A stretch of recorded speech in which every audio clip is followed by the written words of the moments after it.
So Acts chapter 8, let's pick it up in verse 25, and I'll read through the end of the chapter.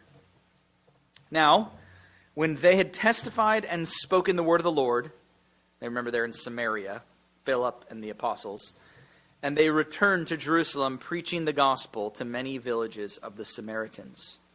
Now an angel of the Lord said to Philip, "Rise and go toward the south, to the road that goes down from Jerusalem to Gaza. This is a desert place." And he rose and went, and there was an Ethiopian, a eunuch, a court official of Candace, queen of the Ethiopians, who was in charge of all her treasure. He had come to Jerusalem to worship, and was returning, seated in his chariot, and he was reading the prophet Isaiah. And the Spirit said to Philip, "Go over and join this chariot."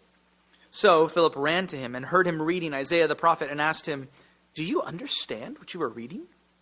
And he said, "How can I, unless someone guides me?" And he invited Philip to come up and sit with him. Now the passage of Scripture that he was reading was this: "Like a shepherd he was led to the slaughter, and like a lamb before its shearer is silent, so he opens not his mouth. In his humiliation justice was denied him. Who can describe his generation? For his life is taken away from the earth." And the eunuch said to Philip, "About whom, I ask you, does the prophet say this? About himself or about someone else?"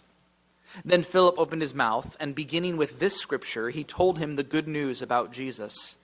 And as they were going along the road, they came to some water, and the eunuch said, "See, here is water. What prevents me from being baptized?" And he commanded the chariot to stop, and they both went down into the water, Philip and the eunuch, and he baptized him.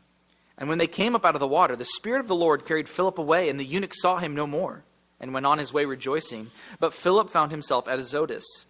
And as he passed through, he preached the gospel to all the towns until he came to Caesarea.